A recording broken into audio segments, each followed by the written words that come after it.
नमस्कार. जिल्हा शिक्षण व प्रशिक्षण संस्था अंबाजोगाई तसेच SCRT पुणे यांच्या संयुक्त विद्यमानं किंवा यांच्या अंतर्गत संपूर्ण महाराष्ट्रामध्ये विद्यार्थ्यांमध्ये पायाभूत साक्षरता व संख्याज्ञान कौशल्य विकसित करण्यासाठी राज्यात निपुण महाराष्ट्र अभियानांतर्गत कृती कार्यक्रम राबविला जात आहे. हा कार्यक्रम कशा पद्धतीने राबवावा, या कार्यक्रमाची आवश्यकता काय, या दृष्टीनं 5 मार्च 2025 रोजी महाराष्ट्र शासनानं निपुण महाराष्ट्र हा अध्यादेश काढलेला आहे. या अध्यादेश काढत असताना पायाभूत साक्षरता किंवा संख्याज्ञान म्हणजे संख्याज्ञान पाहत असताना मुलांना कोणकोणत्या क्षमता प्राप्त असणं आवश्यक आहे आणि त्या क्षमता प्राप्त करण्यासाठी त्या मुलांना कोणत्या ॲक्टिव्हिटी म्हणजे कृती दिल्या जाव्यात म्हणजे त्यांच्या क्षमता प्राप्त होतील, अशा पद्धतीचा हा कार्यक्रम सर्व राज्यामध्ये राबवला जात आहे. राष्ट्रीय शैक्षणिक धोरण 2020 हे नवीन राष्ट्रीय शैक्षणिक धोरण आपण 2020 पासून सर्व राज्यामध्ये आणि तसेच देशामध्ये राबविलं जात आहे. राष्ट्रीय शैक्षणिक धोरण 2020 या अंतर्गत 27 ऑक्टोबर 2021 साली आपण निपुण भारत हे देश पातळीवरती अभियान राबवत आहोत. आणि निपुण भारतमध्ये आपण काय पाहतोय की प्राथमिक शाळांमध्ये पायाभूत साक्षरता आणि संख्याज्ञान हे साध्य करणं हे शिक्षण व्यवस्थेची सर्वोच्च प्राथमिकता असेल, हे निपुण भारत अभियानामध्ये सांगितलं आहे. म्हणजे काय की त्या मुलांना संख्याज्ञान प्राप्त झालं पाहिजे. आणि पायाभूत साक्षरता म्हणजे काय की त्या मुलांना लिहिता आणि वाचता आलं पाहिजे. अशा पद्धतीचं अभियान सर्व राज्यामध्ये सर्व देशामध्ये निपुण भारत अंतर्गत राबविलं जात आहे. मूलभूत पातळीवरील वाचन, लेखन आणि अंकगणित हे साध्य झालं पाहिजे. मग हे साध्य करत असताना त्या मुलांना कोणत्या कृती द्याव्यात, त्यांना कोणकोणत्या साहित्याचा वापर करावा आणि कशा पद्धतीनं राबवावं, या संदर्भात आपण या सेशनमध्ये आपण विवेचन करणार आहोत. 2021 साली निपुण भारत अंतर्गत आपण 2026-27 मध्ये एक उद्दिष्ट साध्य केलेलं होतं. ते आपल्याला उद्दिष्ट साध्य करायचं आहे. निपुण भारत अंतर्गत भारत सरकारने जे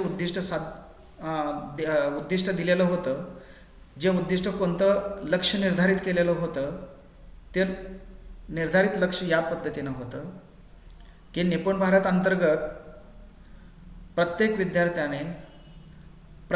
विद्यार्थ्याने इयत्ता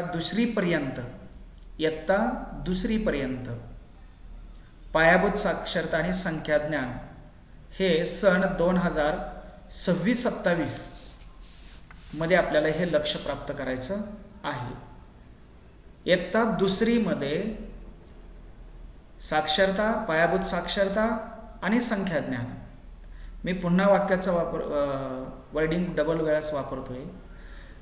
या अभियानाअंतर्गत म्हणजे निपुण भारत अंतर्गत प्रत्येक विद्यार्थ्याने इयत्ता दुसरीपर्यंत म्हणजे इयत्ता दुसरीपर्यंत त्या विद्यार्थ्याला पायाभूत साक्षरता आणि संख्याज्ञान हे 2026-27 पर्यंत प्रत्येक विद्यार्थ्याला प्राप्त झालं पाहिजे, हे आपलं निर्धारित लक्ष्य आहे. या अनुषंगानं हे अभियान राबविले जात आहे. परंतु इयत्ता दुसरीपेक्षा वरच्या वर्गातील विद्यार्थ्यांना अपेक्षित अध्ययन क्षमता जर प्राप्त झालेल्या नसतील, काही कारणास्तव दुसरीपर्यंत जर मुलाला पायाभूत साक्षरता आणि अंकज्ञान जर प्राप्त झालेलं नसेल, तर दुसरीच्या पुढचे जे वरचे वर्ग आहेत त्या वरच्या वर्गातील विद्यार्थ्यांना जर या क्षमता प्राप्त झालेल्या नसतील, तर त्या मुलांना ही नवीन संधी आपण देतोय की दुसरीच्या पुढच्या विद्यार्थ्यांना आपण ही नवीन संधी देतोय. नवीन संधी म्हणजे काय, 2री ते 5वी पर्यंतच्या विद्यार्थ्यांना पायाभूत साक्षरता आणि संख्याज्ञान हे प्राप्त झालंच पाहिजे. यासाठी निपुण भारत हे अभियान महाराष्ट्र शासनातर्फे राबवलं जात आहे. भारत सरकारने काय सांगितलं की आता 2री पर्यंत ते प्राप्त झाल्या पाहिजेत आणि महाराष्ट्र शासनाने आपल्याकडं 5 मार्च 2025 साली एक अध्यादेश काढला आणि त्या अध्यादेशामध्ये असं सांगितलं, दुसरीच्या पुढच्या वर्गातील जे काही मुलं आहेत त्या मुलांना सुद्धा ह्या क्षमता प्राप्त झाल्या पाहिजेत. म्हणून महाराष्ट्र शासनाने निपुण महाराष्ट्र अभियान राबविण्यास सुरुवात केली 2025 पासून. आणि याची वर्ग आहेत इयत्ता 2री ते 5वी, म्हणजे 2री ते 5वीच्या सर्व वर्गातील मुलांना पायाभूत साक्षरता आणि संख्याज्ञान ह्या अध्ययन क्षमता प्राप्त झाल्या पाहिजेत आणि त्याच्या त्या क्षमता वृद्धिगत झाल्या पाहिजेत. आणि या निपुण महाराष्ट्र कृती कार्यक्रमाचं जे ध्येय आहे, हे ध्येय काय आहे की आपल्याला सांगितलं गेलं निपुण भारतमध्ये 100% विद्यार्थ्यांना 100% क्षमता प्राप्त झाल्या पाहिजेत.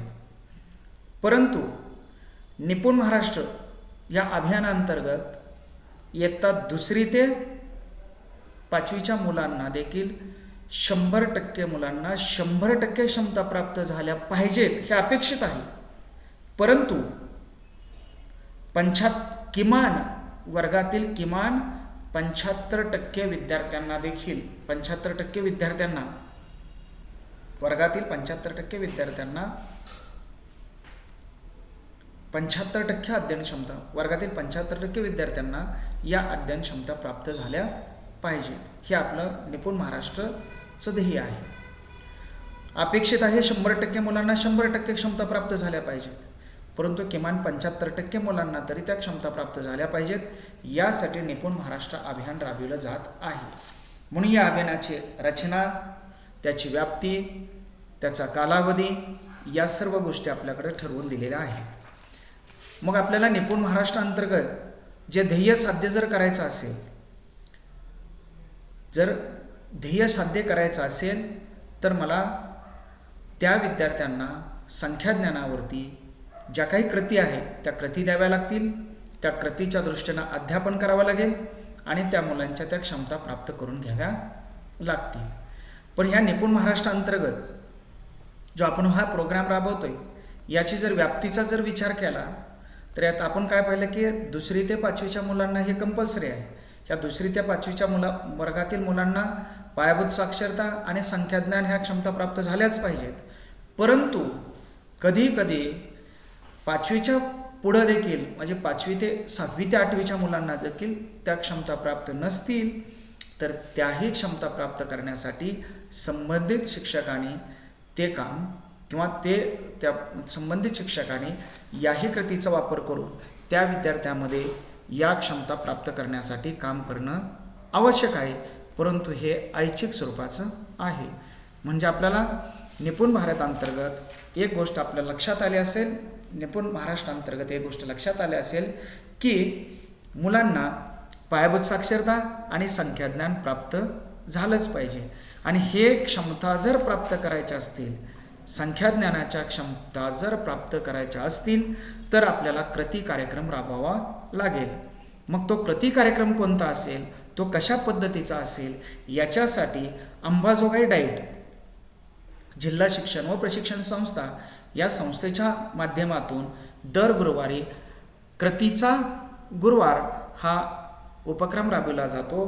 त्या उपक्रमाअंतर्गत मी आज तुम्हाला संख्याज्ञान, मुलांना जर संख्याज्ञान प्राप्त करायचं असेल तर ते कशा पद्धतीनं त्यांना कृती द्याव्या लागतील या संदर्भात मी डॉक्टर तानाजी जाधव आपणास या व्हिडिओमध्ये कृतींचा शनिवार या व्हिडिओमध्ये मी काही कृती आपणास देत आहे.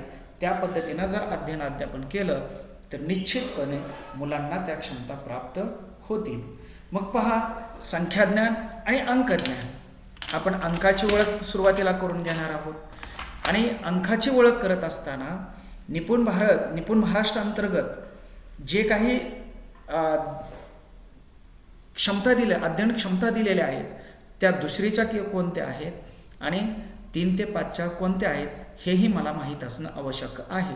मग त्या क्षमता जर प्राप्त करायच्या असतील तर आपण आज त्यांच्या कृती पाहणार आहोत. आता 2रीचा जर विचार केला इयत्ता दुसरीच्या क्षमतांचा जर विचार केला तर अतिशय सोप्या म्हणजे त्या मुलांना सहज प्राप्त होतील अशा त्या क्षमता आहेत. त्या क्षमता कोणत्या आहेत हे आपणास माहीत असणं आवश्यक आहे. गणिताचा जर विचार केला आपण, संख्याज्ञानाचा जर विचार केला आपण, तर इयत्ता दुसरीच्या मुलांना निपुण महाराष्ट्र अंतर्गत इयत्ता दुसरीच्या वर्गातील मुलांना निपुण महाराष्ट्र अंतर्गत कोणत्या क्षमता प्राप्त झाल्या पाहिजेत हे परिशिष्ट 3 मध्ये त्या अध्यादेशामध्ये दिलेलं आहे. तेही आपण पाहतोय की त्यांनी काय सांगितलंय की मुलांना इयत्ता दुसरीच्या मुलांना कोणती अध्ययन क्षमता अपेक्षित आहे आणि ती प्राप्त झाली पाहिजे. तर त्यांनी सांगितलंय वस्तू मोजतो व 20 पर्यंत संख्याभूत विकसित करतो. वस्तू मोजतो आणि 20 पर्यंतच्या संख्याज्ञान त्यांना येणं अपेक्षित आहे. हे निपुण महाराष्ट्र अंतर्गत संख्याज्ञानामध्ये दिलेली ही एक क्षमता आहे. ही इयत्ता दुसरीच्या वर्गाची ही क्षमता आहे. ती जर क्षमता मुलांना प्राप्त करायची असेल तर त्याच अध्यादेशामध्ये त्यांच्या कृती देखील दिलेल्या आहेत. म्हणजे अतिशय सोपं काम सर्व शिक्षकांना या अध्यादेशामध्ये दिलेलं आहे. त्याच्यामध्ये काही कृती दिलेल्या आहेत. त्या कृती आपण पाहतोय.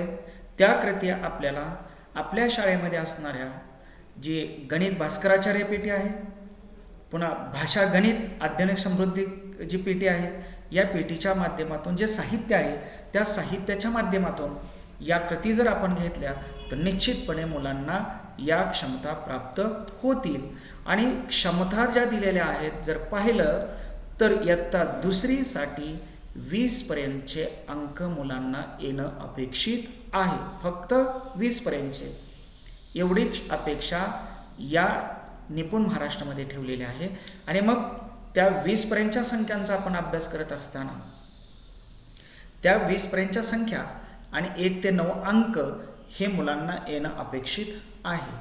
मग या अध्यादेशामध्ये ज्या काही कृती सांगितलेल्या आहेत त्या कृती अशा आहेत.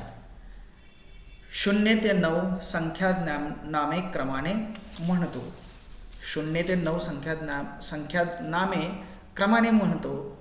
पुन्हा 0 ते 9 पर्यंतच्या वस्तू मोजतो. म्हणजे ह्या कृती आपल्याला मुलांना घेता येतील. म्हणजे आपल्याला काय करता येईल, गणित भास्कराचार्य जी पेटी आहे किंवा भाषा गणित समृद्ध अध्ययन भाषा गणित एक आपल्याकडे शाळेमध्ये पेटी आलेली आहे. त्या पेटीतलं जर साहित्य घेतलं त्यात मणिमाळ आहे किंवा जोडो बॉक्स आहेत किंवा आईस्क्रीमच्या कांड्यासुद्धा दिलेल्या आहेत. अशा अनेक सुट्टे दिलेले आहेत. अशा अनेक वस्तू त्या पेटीमध्ये दिलेल्या आहेत. ते पेटीचा जर वापर केला तर ह्या ॲक्टिव्हिटी आपल्याला घेण्यास सोप्या जातात. पुन्हा काय सांगितलं पहा, इयत्ता दुसरीच्या ज्या क्षमता आहेत आणि त्याची कृती ज्या आहेत त्या कृती त्यांनी स्पष्ट सांगितलेल्या आहेत की एका डब्यामधून तो 9 वस्तू बाहेर काढतो. म्हणजे याच्यावरून असं लक्षात येतं की मुलांना 9 वस्तू बाहेर काढ म्हणलं तर मुलांना संख्या मोजता येतात. ही संख्या मोजता येतात. म्हणजे त्याची 1 ते 9 अंकाची संकल्पना क्लिअर झाली असं आपल्याला ओळखता येतं. म्हणजे ही ॲक्टिव्हिटीसुद्धा आपण शाळेमध्ये घेऊ शकतो. सोपे आहे. एका डब्यामध्ये सुट्टे ठेवा किंवा गोट्या ठेवा किंवा छोट्या चिंचुके ठेवा, दगड ठेवा आणि मुलांना सांगा की काय याच्यामधून 5 वस्तू बाहेर काढ, याच्यामधून 9 वस्तू बाहेर काढ, याच्यामधून 3 वस्तू बाहेर काढ. अशा पद्धतीनं आपल्याला ही कृती घेतल्या तर निश्चितपणे मुलांना ही अध्ययन क्षमता प्राप्त होते. म्हणजे आपल्याला लक्षात आलं असेल इयत्ता दुसरीच्या अध्ययन क्षमता विकसित करत असताना त्यांनी काय सांगितलं की मी आत्तापर्यंत तुमच्याशी जे बोलतोय त्याच्यामध्ये एकच गोष्ट पाहतोय की 0 ते 9 पर्यंतच्या अंक इयत्ता दुसरीच्या मुलांना येणं अपेक्षित आहे आणि ते अंक येण्यासाठी कोणकोणत्या कृती वापराव्यात. मग त्याचबरोबर तो 0 ते 9 पर्यंतचे अंक ओळखतो, वाचतो, दिलेल्या डब्यातून 9 पर्यंतचे अंक बाहेर काढतो. 1 काढ, 2 काढ, 3 काढ, संख्या क्रमाने मोजतो. पुन्हा त्याच पद्धतीनं 10 ते 20 पर्यंतच्या अंक तो ओळखतो, 10 ते 20 पर्यंतचे अंक तो क्रमाने म्हणतो. त्याचबरोबर एका डब्यामध्ये ठेवलेल्या 10 ते 20 पर्यंतचे अंक म्हणजे 11 वस्तू बाहेर काढ, 12 वस्तू बाहेर काढ, 13 वस्तू बाहेर काढ, म्हणजे 19 वस्तू बाहेर काढ किंवा 20 देखील बाहेर काढ. पुन्हा 20 पर्यंतचे मधले शेवटची असे संख्या देखील तो ओळखतो आणि 20 पर्यंतचे अंक तो लिहितो. म्हणजे 0 ते 9चा एक टप्पा केलेला आहे आणि 11 ते 20चा एक टप्पा केलेला आहे. हे कशामध्ये दिलेलं आहे? इयत्ता दुसरी.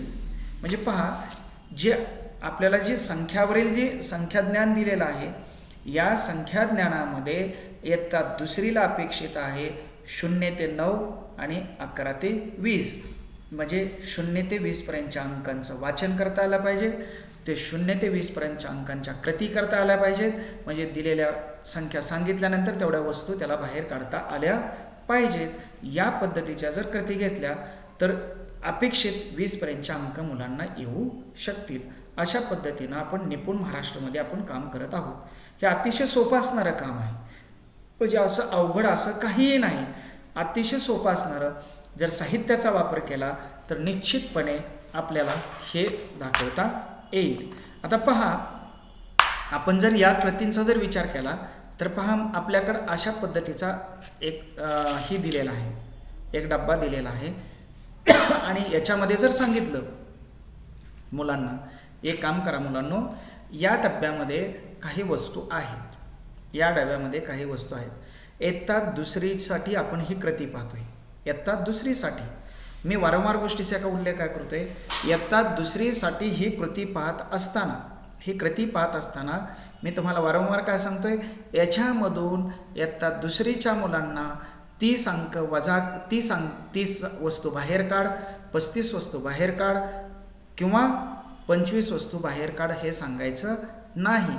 आपल्याला अपेक्षित आहे इयत्ता दुसरीसाठी याच्यामधून 1 ते 9 अंक किंवा 1 ते 9 मधले कुठलीही संख्या तेवढ्या वस्तू बाहेर काढ आणि 11 ते 20 मधले म्हणजे 0 ते 9 किंवा 0 ते 9 मधल्या वस्तू ह्याच्यातून आपल्याला संख्या बाहेर काढायच्या आहेत.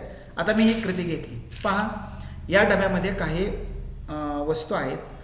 पहा बरं, या डब्यामधून तू 5 वस्तू बाहेर काढ. मग मुलं काय करतील? 1 2 3 4 आणि 5 अशा पद्धतीने ह्या 5 वस्तू बाहेर काढतील आणि बाजूला ठेवतील. जर त्यांनी 5 वस्तू बाहेर काढल्या तर त्याला 5 या संख्येची कन्सेप्ट किंवा संकल्पना क्लिअर झाली आपल्याला लक्षात येईल. वस्तूच्या सहाय्याने आपल्याला मुलांना ह्या 1 ते 9 अंक शिकवायचे आहेत. त्यानंतर त्या मुलांना आपण सांगितलं, दुसऱ्या एका मुलाला घेतलं आणि त्याला सांगितलं की या डब्यामधून तू 8 वस्तू बाहेर काढ. तो मुलगा काय करेल? 1 2 3 4 5 6 7 आणि 8 वस्तू बाहेर काढेल आणि मग सरांकडे जाईल आणि सरांना तो मोजून दाखवेल. सर बघा, पहा मी किती वस्तू बाहेर काढलेत? 1 2 3 4 5 6 7 आणि 8. अशा पद्धतीनं असा डबा ठेवला. त्या डब्यामध्ये सुट्टे ठेवले किंवा दुसरा एक डबा घेतला, त्या डब्यामध्ये चिंचुके ठेवले. तिसरा एक डबा घेतला, त्याच्यामध्ये गोट्या ठेवल्या. एक चौथा डबा घेतला, त्याच्यामध्ये आपण दगड ठेवले. असे 5-6 जर किंवा 7-8-10 डबे छोटे छोटे केले, त्याच्यामध्ये वेगवेगळ्या वस्तू ठेवल्या आणि प्रत्येक मुलांना जर दिलं तर ती मुलं 1 तास 10 मिनटं किंवा 15 मिनटं त्या डब्याशी खेळतील आणि एकमेकांना जर सांगितलं एवढ्या वस्तू बाहेर काढ, तू एवढ्या काढ, दुसऱ्याला तू म्हणेल तू एवढ्या काढ. अशा पद्धतीनं मुलं वर्गामध्ये अतिशय साहित्याच्या सहाय्यानं सहज 1 ते 9 पर्यंतचे अंक शिकू शकतील. अशा पद्धतीची ॲक्टिव्हिटी आपण सुद्धा हे वापरतो. हे गणित भास्कराचार्य पेटी असेल, याच्यामध्ये हे सुट्टे दिलेले आहेत. अशा पद्धतीने आपण ही ॲक्टिव्हिटी घेऊ शकतो. म्हणजे सांगायचं तात्पर्य काय? इयत्ता दुसरीची जी क्षमता आहे ती फक्त 0 ते 20 पर्यंतचे अंक आहेत. आता शून्याचा बहुध असेल, शून्याची संकल्पना क्लिअर करायची असेल, दशकाची संकल्पना क्लिअर करायची असेल तर तेही आपल्याला पुढील व्हिडिओमध्ये आपण या सर्व गोष्टी पाहणार आहोत. म्हणजे पहा की मुलांना शिकवत असताना आता काय मुलांना शिकवत असताना 0 ते 9 अंक याच्यामध्ये आपण जर विचार केला तर पहा की इयत्ता दुसरीसाठी संख्याज्ञानांची 1 ते 20 पर्यंतची ओळख झाल्यानंतर 1 ते 20 पर्यंतची ओळख होत असताना त्याचं टीचिंग करत असताना मुलांना सुरुवातीला 1 ते 5 पर्यंतचे अंक शिकवा. 1 ते 5 पर्यंतचे अंक आणि 1 ते 5 पर्यंतचे अंक शिकवत असताना मी सांगितल्याप्रमाणे अशा साहित्याचा वापर करा. एवढंच नाही तर 1 ते 5 पर्यंतचे अंक शिकवत असताना आपण जे पाहतो ते कोणते गणितीय भाषांचा देखील वापर करा. गणित संबोध कार्यशाळेमध्ये ह्या गणितीय भाषा झालेल्या आहेत. त्यामध्ये आपण काय करतो चित्रांची भाषा असेल, गोष्ट भाषा असेल किंवा वस्तूंची भाषा असेल, ह्या भाषा आपण पाहिल्या आहेत. टाळ्यांची भाषा असेल, बरोबर आहे ना, आपण त्या पाहिलेल्या आहेत भाषा. त्या भाषांच्या माध्यमातून आपण या वस्तू मुलांना शिकवू शकतो किंवा त्या अंक मुलांना शिकवू शकतो. मुलांना या वस्तू दिसल्या पाहिजेत. हे किती आहे 1 म्हणजे एक वस्तू मुलांना दिसली पाहिजे. आता किती झाल्या 2 मुलांना 2 ही कन्सेप्ट क्लिअर झाली पाहिजे. मग पुन्हा या किती आहेत ही 1 ही 2 आणि ही 3 म्हणजे किती झाले 3. त्याच्यानंतर मुलांना त्याच्यामध्ये एक मिसळायला हवा की काय हे 1 2 3 आणि 4 हे 4 मुलांना दिसतं आणि त्याच्यामध्ये एक मिसळल्यानंतर 5. मी आता तुम्हाला सहज सांगितलंय पण वय वर्ष किती आहे मुलांचं 6 ते 7. त्यांना एवढ्या लवकर हे समजणार नाही कारण का तुमचं मुलांचं जे वय आहे वयांचा जर विचार केला तर मुलांना ह्या ॲक्टिव्हिटी आपल्याला वारंवार घ्याव्या लागतील. म्हणून असे साहित्य जर मुलांना दिलं तर उपलब्ध असं साहित्य 1 2 3 या पद्धतीनं आपल्याला 1 ते 5 अंक शिकवावे लागतील. हे 2 तर मुलांना हे किती आहे 2 ही वस्तूंची भाषा. 2 उड्या मारतात मुलं. 2 टाळ्या वाजव मुलं 2 टाळ्या वाजवतील. याच पद्धतीनं 2 फुलं दाखव किंवा 2 चित्र दाखव त्याही पद्धतीनं मुलं दाखवतील. मग याचा अर्थ या सगळ्या भाषांमधून जर मुलं शिकली तर आता 2ची संकल्पना किंवा 2 हा अंक त्याला क्लिअर समजला. अशा पद्धतीनं आपण हे साहित्याच्या सहाय्यानं मुलांना 1 ते 5 अंक शिकवू शकतो. मग बऱ्याच वेळा काय होतं की मुलं असं पाहतात हे किती आहे 5.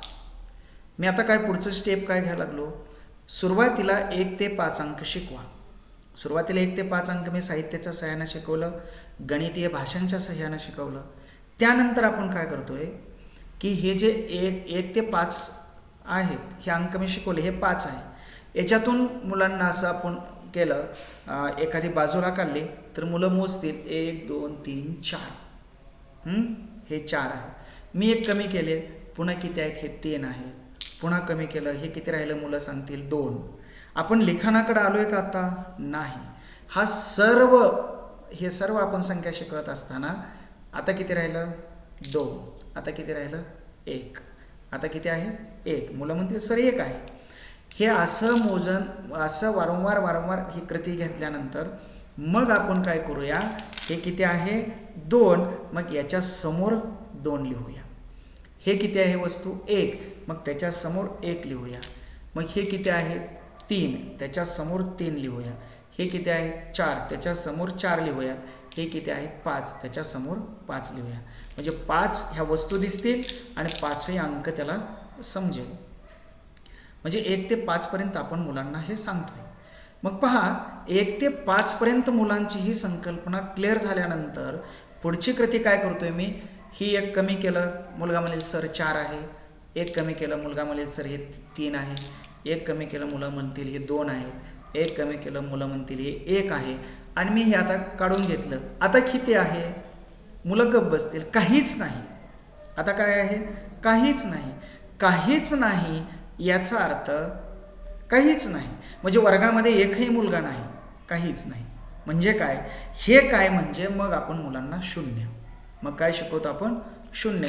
मग त्या ठिकाणी मुलांना ती कन्सेप्ट क्लिअर होईल. शून्य काहीच नाही म्हणजे काय? शून्य. म्हणजे 1 ते 5 अंक शिकवल्यानंतर आपण काय करतो? मुलांकडं शून्याची ही कन्सेप्ट क्लिअर करतो. म्हणजे माझ्या हातामध्ये आता आहे का? कुठलीही वस्तू आहे का? नाही. म्हणजे किती आहे? शून्य आहे. एका गोठ्यामध्ये गायी होत्या, त्या सगळ्या सोडून दिल्या. आता त्या गोठ्यामध्ये गायी नाही म्हणजे काय आहे? शून्य आहेत. म्हणजे शून्य म्हणजे काहीच नाही. ही कन्सेप्ट मुलांची काय होईल? क्लिअर होईल. आणि ही साहित्याच्या सहाय्यानं आणि वस्तूंच्या सहाय्यानं अतिशय चांगल्या पद्धतीनं क्लिअर होते. म्हणून काय केलं? या ठिकाणच्या मी या सगळ्या वस्तू काढून घेतल्या. आता काय आहे का? नाही. काहीच नाही म्हणजे काय? शून्य. ही कन्सेप्ट मुलांना क्लिअर झाली की मुलांना 0 ते 5 पर्यंतचे अंक व्यवस्थितपणे समजतात. म्हणजे मुलांचा एक गोष्ट क्लिअर करूयात की शून्य म्हणजे काहीच नाही. तो उजवीकडे असेल किंवा डावीकडे असेल. मुलांची कन्सेप्ट काय क्लिअर झाली? शून्य म्हणजे काहीच नाही. मग त्यानंतर आपण मुलांकडे जाऊयात. 0 ते 5 अंक शिकवल्यानंतर मुलांना आपल्याला 6 ते 9 अंक जसे 1 ते 5 पर्यंत शिकवले तसेच आपल्याला 6 ते 9 अंक शिकवावे लागतील. 6 ते 9 अंक. पहा मुलांनो, मग आपण वेगवेगळे साहित्य आपण वापरू शकतो की मी पुन्हा काय केलं? वेगळं साहित्य किंवा हे हिरव्या होत्या, मी काय केल्या? पुन्हा ह्या पिवळ्या वस्तू घेतल्या, पिवळे जोडो घेतले. हे याच्या सहाय्यानं मी मुलांना क्लिअर केलं बाबा मुलांना कशा पद्धतीने हे वस्तू मोजायच्या आहेत. मग ह्याच्यामध्ये मी 1 मिळवलं. ह्या सगळ्या मिळून किती झाल्या? 6. मग याचाही सराव भरपूर घ्या. हे किती झाले? 7. हे किती झाले? 8. आणखी एक घेतला मी, हे 9. ह्या किती वस्तू झाल्या? 9. मग मुलांना ह्या 9 पर्यंत या कन्सेप्ट क्लिअर केल्या तर जसं 1 ते 5 घेतल्या तसे 6 ते 9चे अंक वस्तूच्या सहाय्याने घ्या. म्हणजे 6 वस्तू दाखव, 6 उड्या मार, 6 टाळ्या वाजव. या गणितीय भाषा ज्या आहेत या भाषांचा वापर करून वारंवार वापर करून गणित पेटीतील सर्व साहित्य देऊन मुलांना या कन्सेप्ट क्लिअर करता येतात. आपण टप्पा पहा. 1 ते 5 पुन्हा 0 शिकवला आणि आता मी काय शिकवतोय? 6 ते 9. 2 अंकी संख्या शिकवतो का? 10 नाही. 0 ते 9 पर्यंतच्या अंक मी आता शिकवतोय या साहित्याच्या सहाय्याने. याच्याऐवजी आणखी वेगळेही साहित्य आपण ह्याच्यातलं वस्तू घेऊ शकतो. जेव्हा मी 0 ते 9 पर्यंतचे अंक शिकवले त्यानंतर मग आपल्या निपुण महाराष्ट्र अंतर्गत दिलेल्या GR मधून ज्या कृती आहेत त्याही कृती घ्या. ह्याच्यातून 6 वस्तू बाहेर काढ, ह्याच्यातून 9 वस्तू बाहेर काढ. अशाही पद्धतीनं आपण हे घेऊ शकतो. किंवा अशाही काड्या दिल्या आपल्या. या काड्याचा जो बंडल आहे याच्यातून 5 वस्तू बाहेर काढ. व मुलं 1, 2, 3, 4 आणि 5 अशा पद्धतीनं 5 वस्तू बाहेर काढतील. म्हणजे मुलांना खूप आनंद मिळतो साहित्य दिल्यानंतर. आपणही लहान असताना बघा एखाद्या सराने आपल्याला कोन, त्रिकोण, चौकोन हे शिकवताना ते आपले जे कंपास पेटे आणल्यानंतर सुद्धा त्या कंपास पेट्याला मी कधी हात लावून याच्यासाठी फार उत्सुकता असायचे. परंतु सर हात लावू देत नव्हते. तसं माझ्या वर्गातले मुलं एखादं साहित्य जर आपण घेऊन गेलो तर त्या मुलांना वाटतं की मी या साहित्याला कधी हात लावून आणि मला कधी सर देतात. याच्यासाठी आपण काय करूया? प्रचंड साहित्य वर्गामध्ये देऊयात. आणि असं साहित्य मुलांना दिलं, एका कपाटामध्ये ठेवलं की आपल्या खप्प्यामध्ये वर्गात ठेवलं तर किंवा कोपऱ्यामध्ये ठेवलं तर मुलं हे साहित्य व्यवस्थित वापरतील. दोघांना किंवा दोघात एक असा बंडल दिला स्ट्रॉचा तर ती मुलं 5 वस्तू काढतील, 10 वस्तू काढतील, 20 वस्तू काढतील. इयत्ता दुसरी 20 पर्यंत मिनिमम तेवढं तरी येणं अपेक्षित आहे. याचबरोबर असे वेगवेगळे साहित्य आपण वापरू शकतो. असाही बंडल घ्या, ह्याच्यातनं 3 वस्तू काढा. 1, 2 आणि 3 अशा वस्तू काढा.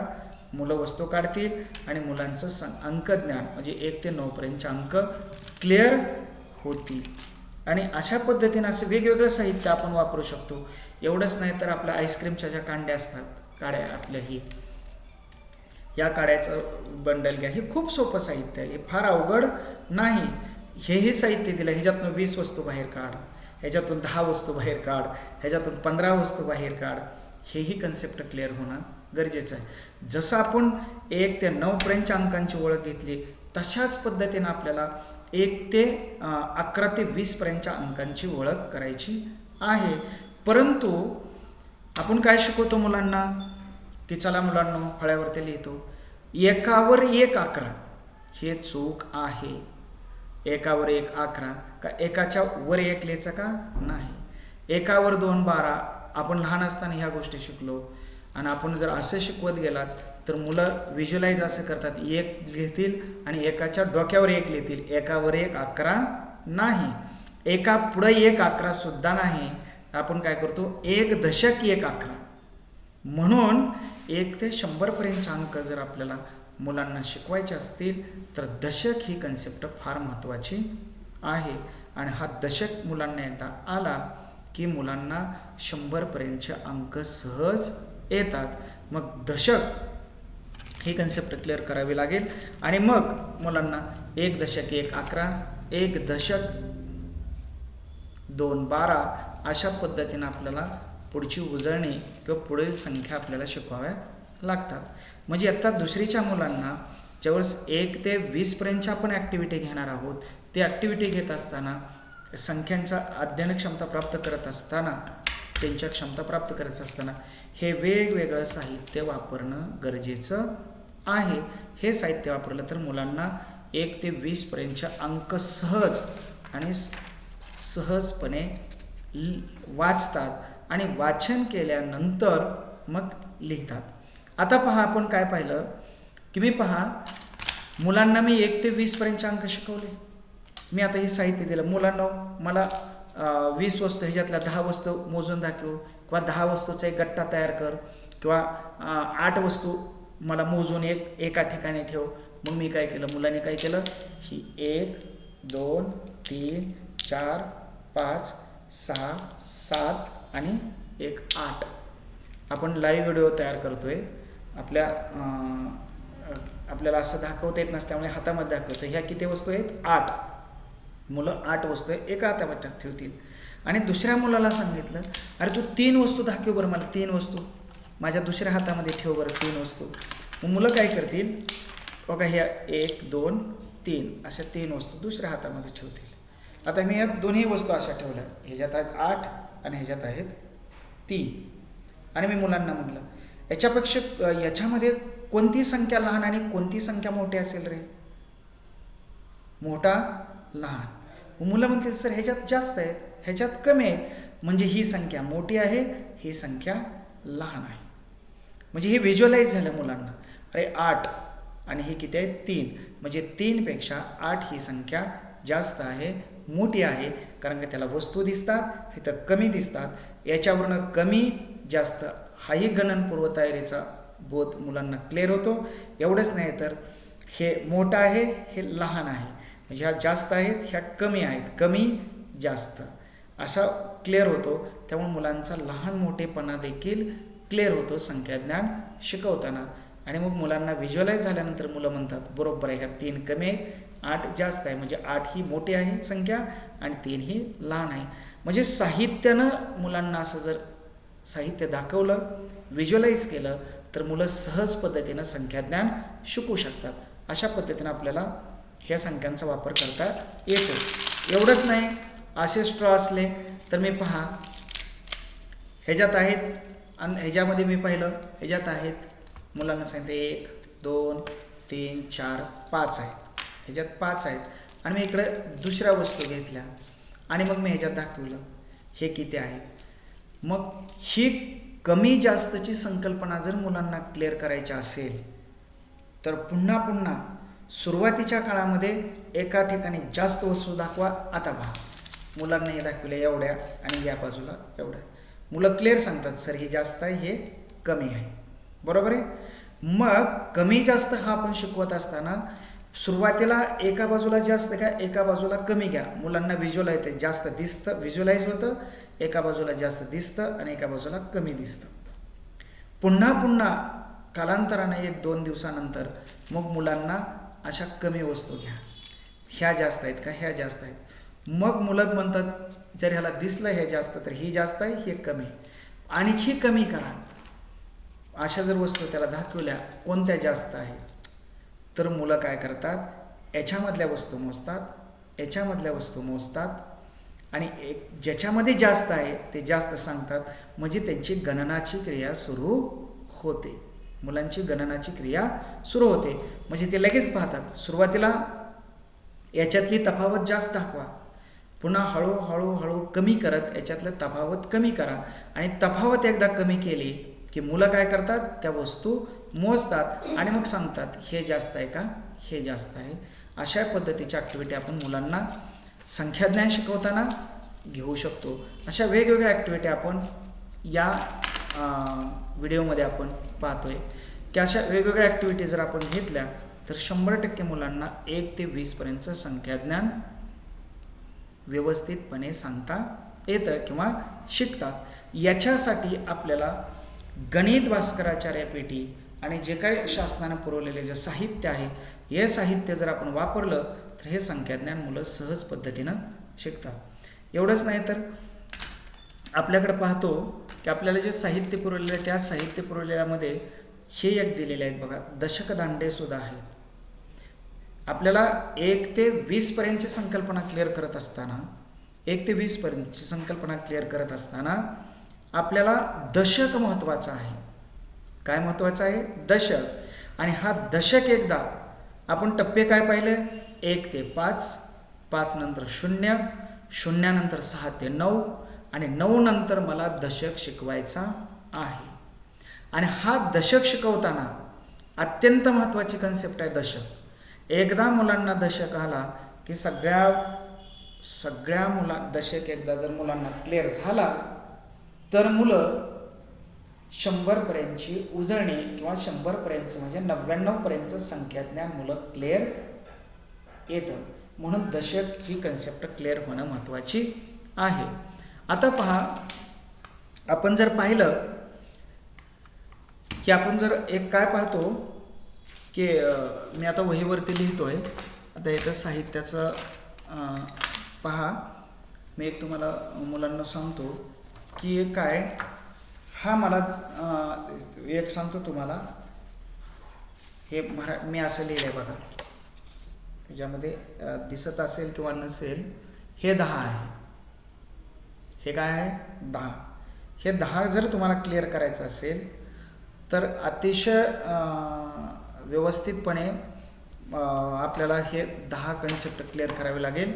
कारण का पहा, जेव्हा आपण पाहतो की आपण हे 1 2 3 4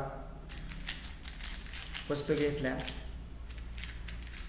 5 6 7 8 9 10 11 12 13 14 15 16 17 18 19 हा वस्तू. आता 19 मुलं मोजत आहेत 19, परंतु मुलं म्हणत आहेत सर 11 12 13 14, पण तुम्ही मला सांगितलं की 1 दशक 1 11 1 दशक 2 12. म्हणजे गणनाची क्रिया, गणन करण्याची क्रिया सोपी करण्यासाठी आपल्याला दशक अतिशय महत्त्वाचा आहे. हे सुट्टे आहेत. हे सुट्टे आता मी ह्याच्यामध्ये आणखी सुट्टे टाकले. प्रत्येक वेळेशी मोजत बसायचे का, 1 2 3 4 5 6 हे किती आहेत असं तसं. मग गणनाची क्रिया करण्यास वेळ लागणार आहे. गणनाची क्रिया सुलभ होण्यासाठी, अतिशय सोपी करण्यासाठी मग मला दशक शिकवावा लागतो. आणि उजळणीमधला दशक हा सर्वात महत्त्वाचा आहे. तो दशक आला पाहिजे. मग पहा मुलांनो की उजळणीमधला हा दशक आपल्याला समजला पाहिजे. मग मी काय केलं, याच्यावरती काय केलं, ह्या वस्तू ठेवल्या. ह्या किती आहेत, 5, बरोबर आहे. मी आणखी ठेवल्या. ह्या किती, 6, आणखी ठेवल्या. ह्या झाल्या 10. मी आणखी ठेवायला लागलो मग सांगितल्याप्रमाणे, ह्या झाल्या 15. मग प्रत्येक वेळेस एवढं मोजण्यापेक्षा माझी गणनाची क्रिया सोपी करण्यासाठी मी हे सगळे दशक एकत्र केले आणि एक दशक तयार झाला. काय झाला? दशक. आणि मग आपण 1 2 3 4 5 6 7 8 9 10 आणि मग बरोबर आपल्याला अक्षरामध्ये अंक लिहित असताना काय करणार आहेत? 1 आणि 0 असं 10 ही कन्सेप्ट आपल्याला क्लिअर करणार आहोत. परंतु वर्गामध्ये एखादा मुलगा असतो, सर तुम्ही काय सांगितलं, तुम्ही काय लिहिलं? ह्या 10 वस्तू मोजल्या आणि 1 आणि 0 लिहिले. 1 आणि 0 लिहिलं. मग वर्गातला मुलगा म्हणेल सर ते 0 नाही. तो वर्गातला मुलगा म्हणेल सर ते 10 नाही तर ते 1च आहे. त्याचं उत्तर ते बरोबर आहे. कारण का? मी त्याला 1 ते 5 अंक शिकवल्यानंतर 0 म्हणजे काहीच नाही ही कन्सेप्ट क्लिअर केलेली आहे. मग 1च्या पुढं 0 आहे. 1च्या पुढं आपण 0 लिहितोय. मग त्या मुलाच्या डोक्यामध्ये 1च आहे. त्या मुलाच्या डोक्यामध्ये काय आहे? 1च आहे. 0 म्हणजे काहीच नाही. मग हे 10 कसं? म्हणून ही संकल्पना क्लिअर करत असताना आपल्याला हा दशक अत्यंत महत्त्वाचा आहे. म्हणून आपण पाहतोय 0 म्हणजे काही नाही. म्हणून दशक शिकवत असताना मी असं केलं. इथं दशक आणि एकक बघा मी अशा पद्धतीचं लिहिलं. ह्याच्यात इथं दिसत नाही जरा दशक आणि एकक. तर आपण काय करणार आहोत? जे दशक आहेत त्या दशकाच्या घरामध्ये जे आपल्याला 10 होते ना सुट्टे, ते एकत्र केले आणि इथं ठेवले. हे दशकाचं घर आहे. ह्या दशकाच्या कॉलममध्ये हा दशक ठेवला. आणि मग एककामध्ये आता काही शिल्लक राहिले का? काहीच नाही. काहीच शिल्लक नाही म्हणजे किती? 0. दशक आहे बघा हा. या दशकाच्या घरामध्ये आपण ही दशक दांडी ठेवली. मोजा 1 2 3 4 5 6 7 8 9 10. हे दशक एकत्र केले. हे तर होते सुट्टे. ते सगळे एककामधले सुट्टे गोळा केले आणि त्याचा हा एक दशक बनवला आणि तो दशक दशकामध्ये ठेवला. किती दशक आहे? 1. किती आहे? 1. आणि एकक आहेत का? नाही. सुट्ट्या आहेत का? नाही. 0. म्हणून इथं एकही नाही. काहीच नाही म्हणजे 0. म्हणून ही दशक. बरोबर आहे. मी आता काय केलं? आता हे 2 इथं 2 घेतले. किती दशक आहेत? 2. म्हणजे हे 2 आणि एककामध्ये काय आहे का? नाही. म्हणजे किती? 0. म्हणजे हे 2 आणि हे 0 म्हणजे किती झालं? 20. आता मी काय केलं? आता 1 ह्याच्यामध्ये घेतलं. आता काय केलं? ह्या एककामध्ये मी 1 घेतलं. हे एककामध्ये 1 आणि हे दशकामध्ये 2. आता बघा ह्या एककामध्ये आता साहित्य आपल्याला व्यवस्थित दिसत नाही. ह्या एककामध्ये आता ते दिसत नव्हतं, छोटं साहित्य होतं. आपण काय केलं? या एककामध्ये 1 घेतलं साहित्य आणि ह्या दशकामध्ये 2. मग आता हे दशकामध्ये किती आहे? 2. एककामध्ये किती आहे? 1. काहीच नाही का? आहे ना. 1 आहे म्हणून 1. म्हणजे ह्याचं काय ते इथं 2 दशक येईल आणि ह्या एककामध्ये 1 लिहिलं तर खाली काय येईल?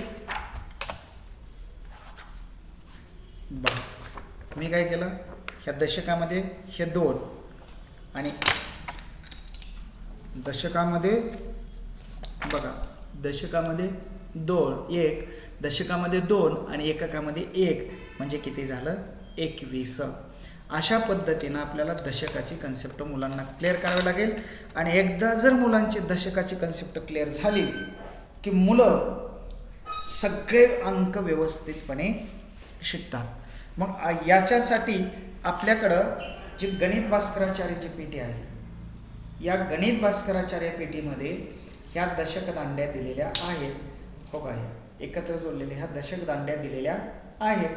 ह्या दशक दांड्यांचा यूज करा, वापर करा, या साहित्याचा वापर करा आणि इयत्ता दुसरीच्या मुलांना 20 पर्यंतचे अंक आपल्याला शिकवायचे आहेत. हे 20 पर्यंतचे अंक मुलांना एकदा आले की मुलं 100 99 पर्यंतचे अंक शिकतात. कारण की एकदा दशक क्लिअर झाला 2 दशक 1, 2 दशक आणि 1 एकक 21, म्हणजे 2 दशक आणि 1 21, 2 दशक आणि 2 22, अशा पद्धतीनं आपल्याला 99 पर्यंतचे अंक शिकवायचे आहेत. ही पायाभूत साक्षरता किंवा हे संख्याज्ञान इयत्ता 2री पर्यंतच्या मुलांना परफेक्ट आलं पाहिजे. अपेक्षा जास्त नाही. या कृतींचा वापर केल्यानंतर आपल्याला हे साहित्याचा वापर केल्यानंतर आपल्याला 1 ते 20 पर्यंतच्या अंक मुलांना शिकवायला वेळ लागत नाही. प्रचंड साहित्य मुलांना द्या, हाताळू द्या, निश्चितपणे मुलं 1 ते 20 पर्यंतच्या वर्गातला एकही मुलगा या संख्याज्ञानापासून वंचित राहणार नाही. आणि निपुण भारत अंतर्गत इयत्ता 2री पर्यंतच्या मुलांना, इयत्ता 2रीच्या मुलांना पायाभूत साक्षरता आणि संख्याज्ञान हे परफेक्ट आलंच पाहिजे. आणि निपुण महाराष्ट्र अंतर्गत आपल्याला पुन्हा एक संधी दिली की इयत्ता 2री ते 5वीच्या सर्व विद्यार्थ्यांना हे पायाभूत साक्षरता आणि संख्याज्ञान हे परफेक्ट आलं पाहिजे. याच्यासाठी असे साहित्य पेटीतील साहित्य मुलांना द्या आणि ह्या कृती वेगवेगळ्या शिकवा. आपण या व्हिडिओमध्ये काय पाहिलं की डब्यातून वस्तू बाहेर काढा, मोजा, ठेवा, तुलना करा, वेगवेगळे साहित्य वापरा. या साहित्याच्या सहाय्याने आपण मुलांना 1 ते 20 पर्यंतचे अंक आपण पाहणार आहोत. गणनपूर्व तयारीच्या काही ॲक्टिव्हिटी पाहिल्या. साहित्याच्या सहाय्याने आपल्याला 1 ते 20 पर्यंतचे अंक कसे शिकवावे लागतील ह्या सर्व गोष्टी पाहिल्या. आणि आणखी आपल्याला जर पाहायचं असेल तर आपला DICP म्हणजे जिल्हा शिक्षण व प्रशिक्षण संस्था अंबाजोगाई, या अंबाजोगाई या संस्थेच्या माध्यमातून आपण दर गुरुवारी कृतीचा गणित कृतीचा गुरुवार हे सेशन आपण दर गुरुवारी घेणार आहोत. आणि त्या प्रत्येक गुरुवारी आज आपण संख्याज्ञान, गणनपूर्व तयारी, 1 ते 20 पर्यंतचे अंक, त्याच्यावरती असणाऱ्या काही कृती, या सर्व कृतींचा अभ्यास, त्या कशा वापराव्यात, त्या कृती घेत असताना विद्यार्थ्यांचा सहभाग कसा घ्यावा, विद्यार्थ्यांना साहित्य कसं द्यावं, विद्यार्थ्यांनी साहित्य कसं वापरावं, आणि जास्तीत जास्त साहित्य दिल्यानंतर ह्या अध्ययन क्षमता मुलांना सहजपणे प्राप्त होतील. या सर्व गोष्टींचं विवेचन आपण या व्हिडिओमध्ये पाहिलं. आपण सर्वजण लाईव्ह व्हिडिओमध्ये सहभागी आहात. बऱ्याच शिक्षकांच्या खूप चांगल्या प्रतिक्रिया या सेशनबद्दल येत आहेत. मी आपणा सर्वांना शुभेच्छा देतो, धन्यवाद देतो. कारण का मी पहिलंच लाईव्ह सेशन आज जिल्हा शिक्षण प्रशिक्षण संस्था अंबाजोगाईच्या माध्यमातून घेत आहोत. आणि पुढच्या सेशनमध्ये आपण साहित्याच्या सहाय्यानं 2 अंकी संख्यांची बेरीज आणि 1 अंकी संख्यांची बेरीज, तसेच 1 अंकी संख्यांची वजाबाकी आणि 1 अंकी संख्येची बेरीज, 2 अंकी संख्येची वजाबाकी, 2 अंकी संख्यांची बेरीज, हच्च्याची बेरीज, बिगर हच्च्याची बेरीज, संख्येचं बंद रूप आणि खुलं रूप याच्यावरती चर्चा करणार आहोत. आणि त्याच्या काही ज्या 10-20 कृती आहेत, साहित्याच्या सहाय्यानं कशा पद्धतीने बेरीज करायची आणि संख्येचं बंद रूप आणि खुलं रूप वजाबाकी करताना किती आवश्यक आहे, हे कन्सेप्ट जर मुलांना समजले तर निश्चितपणे इयत्ता 2री पर्यंतच्या मुलांना आणि इयत्ता 5वीच्या जे काय निपुण महाराष्ट्र अंतर्गत 5वी पर्यंत आपण कार्यक्षेत्र वाढवतोय, त्या 5वी पर्यंतच्या मुलांना या क्षमता प्राप्त होण्यासाठी या कृतींचा निश्चितपणे उपयोग होईल. आणि त्या वापरल्यात तर मुलांना देखील फायदा होईल अशी अपेक्षा या ठिकाणी मी व्यक्त करतो आणि मी आपली रजा घेतो. धन्यवाद.